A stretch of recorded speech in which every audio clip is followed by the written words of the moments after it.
Kami ada 3, jadi ada uji cobanya udah. Sendiri nanti.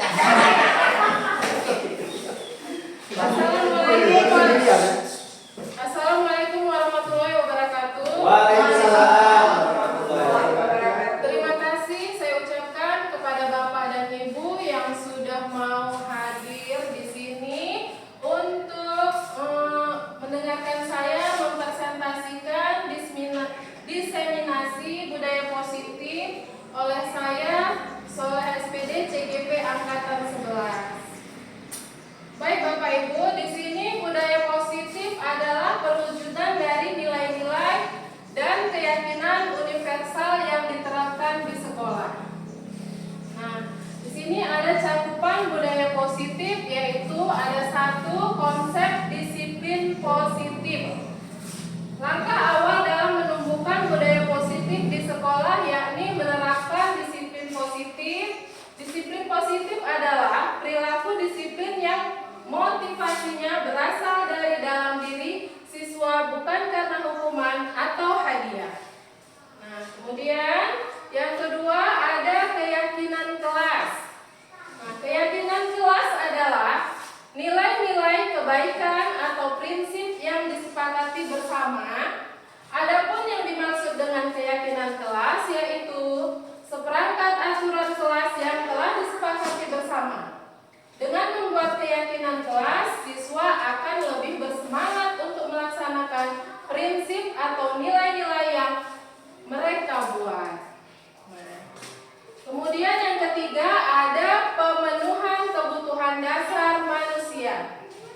Dalam ilmu psikologi, kebutuhan dasar manusia sangat mempengaruhi karakter, perilaku, dan tindakan seseorang. Kebutuhan dasar manusia dapat diartikan sebagai unsur-unsur yang diperlukan manusia untuk mempertahankan keseimbangan psikologis dan psikologisnya. Nah, di sini ada 5 kebutuhan dasar, yaitu ada kasih sayang dan rasa diterima. Kemudian yang kedua ada kebebasan, ada kesenangan dan bertahan hidup, dan yang kelima ada penguasaan.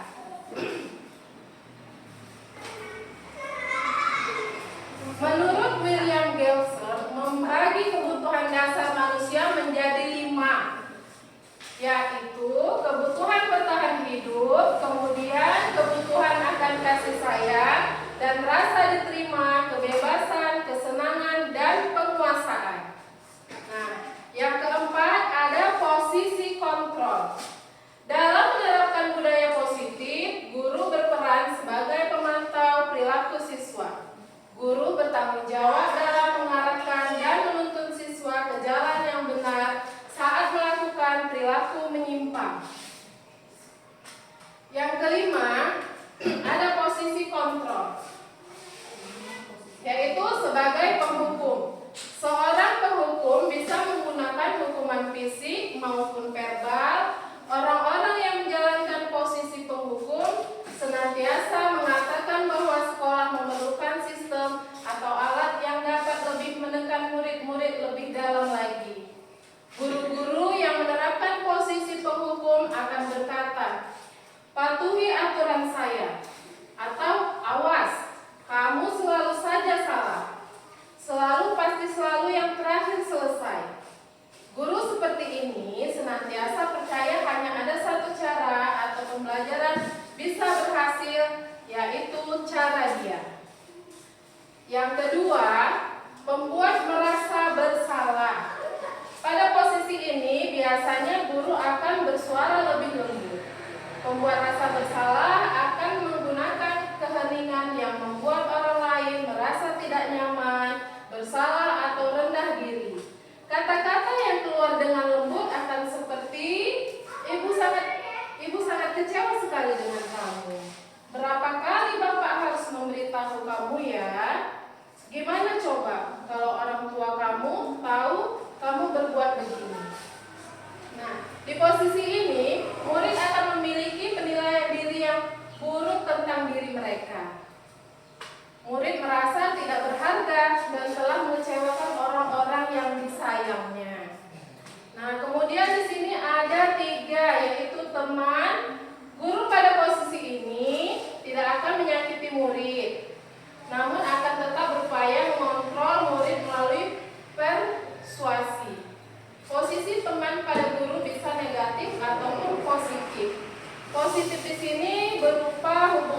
baik yang terjalin antara guru dan murid. Guru di posisi teman menggunakan hubungan baik dan humor untuk mempengaruhi seseorang. Contohnya seperti bercanda ya Bapak Ibu. Nah, kemudian ada 4, yaitu pemantau. Guru sebagai pemantau, yaitu memantau berbagai, mengawasi. Pada saat kita mengawasi, kita bertanggung jawab atas perilaku orang-orang yang kita awasi. Posisi pemantau berdasarkan pada peraturan dan konsekuensi. Nah, yang kelima, guru sebagai manajer. Posisi terakhir, manajer adalah posisi di mana guru berbuat suatu bersama dengan murid, mempersilahkan murid mempertanggungjawabkan perilakunya, mendukung murid agar dapat menemukan solusi atas permasalahannya sendiri. Tugas seorang manajer bukan untuk mengatur perilaku seorang. Kita membimbing murid untuk dapat mengatur dirinya. Seorang manajer bukannya memisahkan murid dari kelompoknya, tapi mengembalikan murid tersebut ke kelompoknya dengan lebih baik dan kuat. Nah, Bapak Ibu, di sini juga ada segitiga restitusi, yaitu keinginan untuk melakukan nilai-nilai baik dengan dapat ditumbuhkan dengan konsep segitiga restitusi. Restitusi adalah upaya mendisiplinkan siswa dengan meminta siswa bertanggung jawab dalam menyelesaikan masalahnya.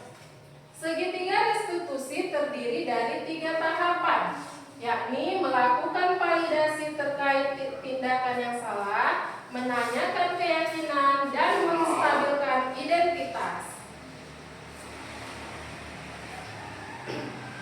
Nah, ini contoh segitiga restitusi. Nah, yang pertama, menstabilkan identitas.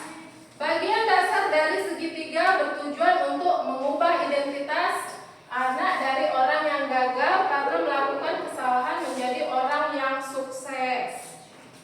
Kita harus meyakinkan si anak dengan cara mengatakan kalimat-kalimat ini. Berbuat salah itu tidak apa-apa. Tidak ada manusia yang sempurna. Saya juga pernah melakukan kesalahan seperti itu. Kita bisa menyelesaikan ini. Bapak Ibu tidak tertarik mencari siapa yang salah, tapi Bapak Ibu ingin mencari solusi dari permasalahan ini. Kamu berhak merasa begitu. Apakah kamu sedang menjadi teman yang baik buat dirimu sendiri? Yang kedua, ada validasi tindakan yang salah. Setiap tindakan kita dilakukan dengan suatu tujuan, yaitu memenuhi kebutuhan dasar. Kalau kita memahami kebutuhan dasar, apa yang mendasari sebuah tindakan, kita akan bisa menemukan cara-cara paling efektif untuk memenuhi kebutuhan tersebut. Nah, contoh kalimat-kalimatnya yaitu, padahal kamu bisa melakukan yang lebih buruk dari ini ya. Kamu pasti punya alasan mengapa melakukan hal itu. Kamu patut bangga pada dirimu sendiri karena kamu telah melindungi sesuatu yang penting buatmu. Kamu boleh mempertahankan sikap itu, tapi kamu harus menambahkan sikap yang baru. Nah, yang ketiga, menanyakan keyakinan. Nah, di sini ada teori kontrol menyatakan bahwa kita pada dasarnya termotivasi secara internal ketika identitas sukses telah tercapai dan langkah laku yang salah telah divalidasi. Maka langkah 2, maka anak akan siap untuk dihubungkan dengan nilai-nilai yang dipercaya dan berpindah menjadi orang yang diinginkan.